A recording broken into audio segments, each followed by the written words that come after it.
In New York, giving a piece of your own body to save your boss's life can actually be a fireable offense. I'm Sarah, and this is the story of the ultimate workplace betrayal. I woke up in agonizing pain from major surgery, expecting gratitude. Instead, my boss screamed at me, stripped away my health insurance, and ruined my life. It was a cold, calculated betrayal. Back in January 2009, I was just a hard-working assistant at Atlantic Automotive Group in Long Island. I was the kind of person who always looked out for others, believing that if you treated people with kindness, they would return the favor. I did my work diligently and eventually moved to Florida on excellent terms. To me, a job wasn't just a paycheck, it was a community. I truly believed in the goodness of people, never suspecting that my empathy would one day be used against me. My manager, Jackie Bruscia, was a high-ranking controller known for her sharp edges and expensive charcoal power suits. She wielded her authority like a weapon, expecting absolute loyalty while offering nothing in return. When I visited New York in September 2010, I stopped by the dealership to say hello. During our chat, Jackie revealed she needed a kidney transplant. Without a second thought, my generous nature took over, and I offered to help. Jackie's response was chillingly calculated. She looked at me with her bright red lips and said, "You never know. I may have to take you up on that one day." She wasn't grateful. She was pocketing a resource. A few months later, I moved back to Long Island and reached out for a job. Within weeks, Jackie rehired me. I thought I was returning to a familiar workplace, but I was completely unaware that she had orchestrated this reunion specifically to collect on a debt of flesh. She saw me as a donor first and an employee second, waiting for the perfect moment to strike. It was a trap, and I walked right into it, thinking I was helping a friend in need. In January 2011, Jackie called me into her office and asked if I was serious about the kidney. I agreed to proceed, and on August 10th, I went under the knife. Because we weren't a direct match, I donated my kidney to a stranger in Missouri to bump Jackie up the list. I literally saved her life.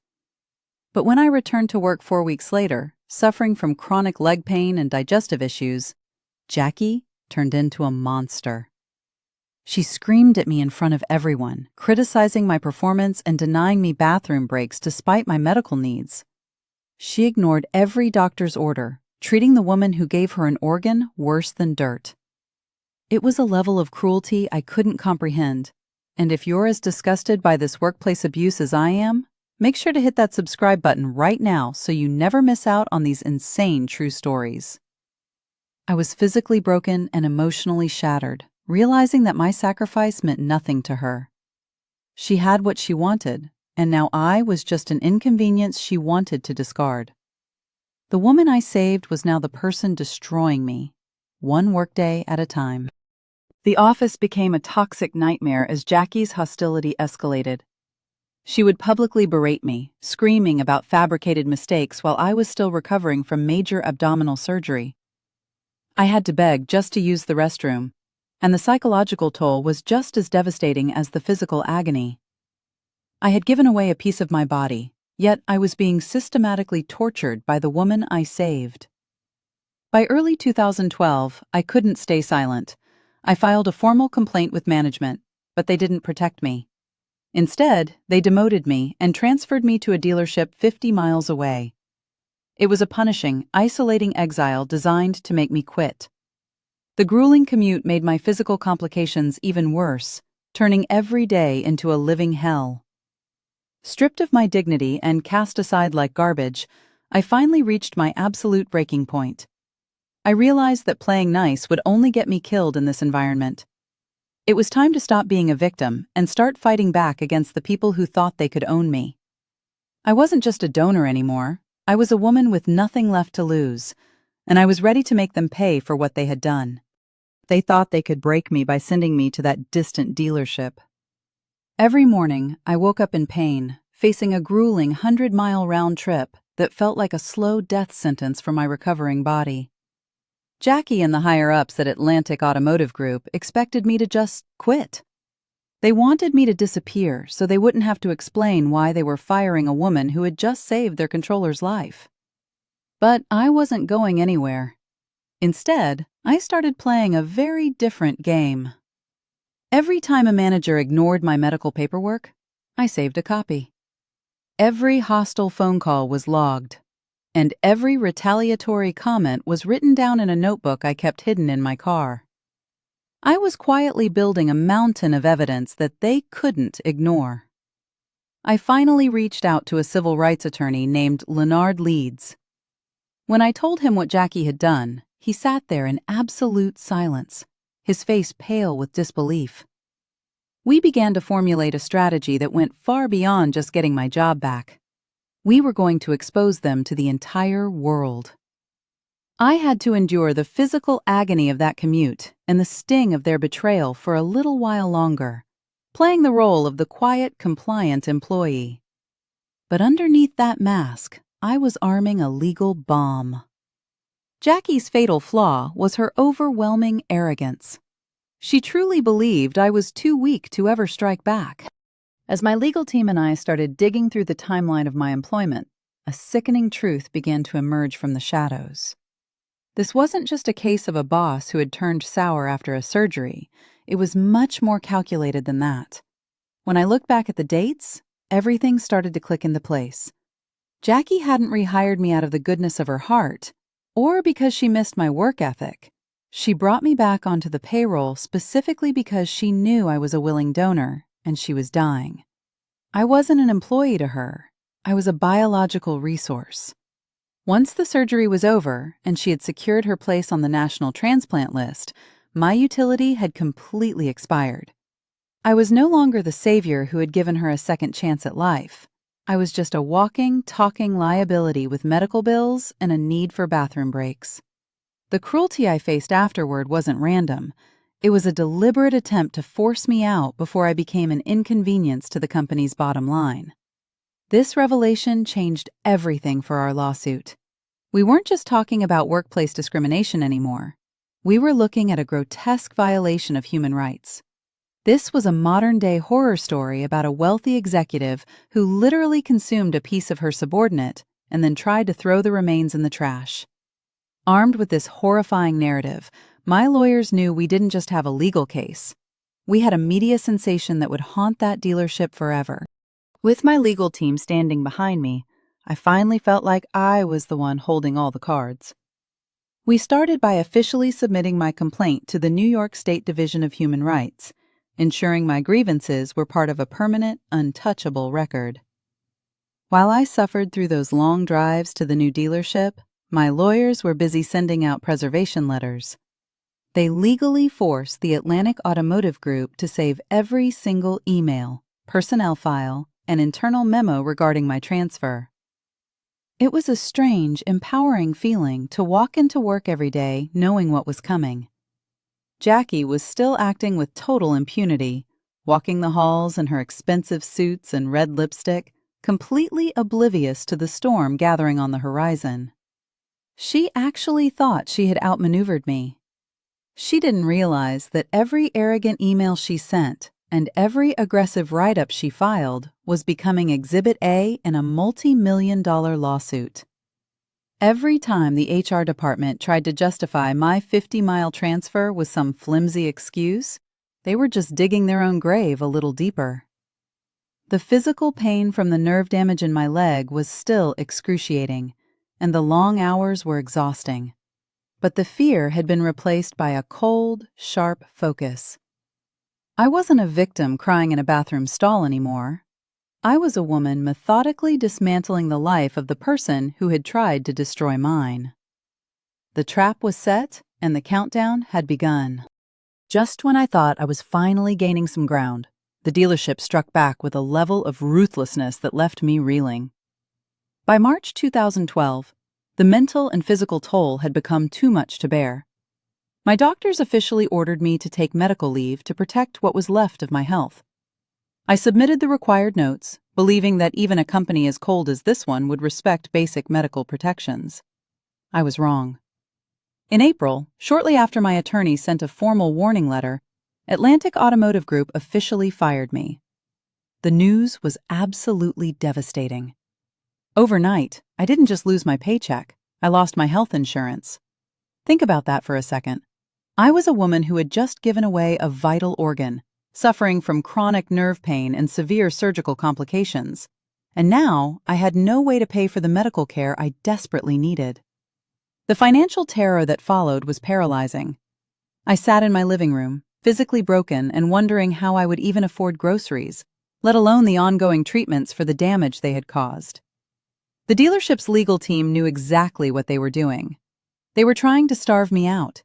They hoped that by cutting off my lifeline, I'd become desperate enough to drop the lawsuit or accept some insulting, tiny settlement just to survive. I was left staring at my surgical scars, wondering if my one act of pure kindness had actually cost me everything I had left in this world. They thought the firing would break my spirit, but all it did was ignite a fire in my soul. Looking at that termination letter, I felt a surge of pure, righteous fury that I had never experienced before. They had already taken my kidney, and now they were trying to take my dignity and my future. I realized then that playing by the rules was over.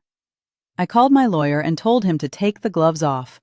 I didn't want a quiet settlement or a secret deal tucked away behind a non-disclosure agreement. I wanted the world to see them for who they really were. I agreed to take my story directly to the press, weaponizing public opinion against the entire dealership group. If you're as shocked by this betrayal as I was, make sure to hit subscribe and like this video, because the way this story explodes is something you have to see to believe. I spent hours in interviews, letting reporters see the scars on my body and telling them exactly how Jackie Bruscia had treated the woman who saved her life. I took the very thing that made me vulnerable, my own empathy, and turned it into a weapon. They thought they could silence me by cutting off my paycheck, but they completely underestimated what a woman with nothing left to lose is capable of doing. We were going to war, and I was going to make sure they felt every bit of the pain they had caused me. In late April 2012, the legal bomb we had been building finally detonated, and the explosion was bigger than anything I could have imagined. The New York Post broke the story, and within hours, it was everywhere. Headlines across the globe were screaming about the boss who stole her employee's kidney and then threw her out like trash. I watched as national news anchors and internet commentators expressed the same disgust I had been feeling for months. The public backlash against Jackie Bruscia and Atlantic Automotive was instantaneous and brutal. The dealership's phone lines were completely overwhelmed by thousands of calls from outraged people all over the country. Protests began to form, and customers started boycotting their showrooms, refusing to spend a dime at a place that would allow such cartoonish evil to happen in their offices. Jackie, who had always prided herself on her power and her pristine reputation, was suddenly the most hated woman in America. The arrogant controller who thought she was untouchable was being publicly eviscerated on a global stage. The pressure was so immense that the dealership's legal defenses began to crumble under the weight of the PR nightmare. They couldn't hide anymore. My story had become a movement, and the woman who had treated me like a disposable part was finally facing the consequences of her own heartless choices. The reckoning had arrived, and it was more satisfying than I ever dared to hope. The fallout was absolute. The sheer magnitude of the public relations disaster left Atlantic Automotive Group with no choice but to surrender. They were bleeding money and losing customers by the hour, facing a legal defeat that any jury with a conscience would have delivered in a heartbeat. While the exact financial details of our settlement remain locked behind a non-disclosure agreement, legal experts estimated it cost the dealership millions of dollars to finally make me go away. But the damage to Jackie Bruscia was far more permanent. Her reputation was completely and irreversibly annihilated. A simple search of her name would forever brand her as the monstrous boss who harvested an employee's organ and then threw her out on the street. The power and prestige she had so ruthlessly hoarded were stripped away entirely. She became a universal cautionary tale of corporate greed and sociopathic entitlement. The dealership, heavily battered and publicly humiliated, had to implement sweeping changes just to survive the intense backlash they brought upon themselves. The empire Jackie had used to terrorize me had completely crumbled under the weight of its own staggering cruelty. I watched from a distance as the woman who thought she was untouchable became a pariah in the very industry she tried to rule. It wasn't just about the money, it was about watching her world burn as brightly as mine had when she fired me. As the dust finally settled, I began the slow, painful process of putting my life back together. The financial settlement finally allowed me to secure the extensive medical care I desperately needed to manage the chronic nerve pain and ongoing digestive issues that had plagued me since the surgery. More importantly, it gave me the freedom to heal on my own terms, far away from the toxic environment that had nearly destroyed my soul. Though my body would forever bear the physical scars of my sacrifice, my spirit remained completely unbroken. I surrounded myself with real friends and supportive family members, slowly regaining the trust that Jackie had so violently shattered. I realized that while my kindness had been horribly exploited, my capacity for empathy was still my greatest strength. I had faced down a massive corporate machine and a monstrous boss, and I had emerged victorious. I proved to myself and to the world that you cannot put a price tag on human dignity. The scars on my abdomen are no longer a source of shame. They are a map of my survival, and a reminder that I was strong enough to survive a monster. My story is a terrifying reminder of how easily kindness can be weaponized by those who crave power. I gave the ultimate gift of life, only to be met with unimaginable cruelty. But in the end, it was that same cruelty that orchestrated Jackie's spectacular downfall. She wanted a kidney, and she got one, but it cost her absolutely everything else she valued. Karma has a funny way of balancing the scales, even if it takes a multi-million-dollar lawsuit to do it. If you've stuck with me through this journey into corporate karma, please hit that subscribe button and leave a like. It helps me share more stories like this one. Tell me in the comments what you would have done if you were in my shoes. Thanks for watching, and I'll see you in the next story.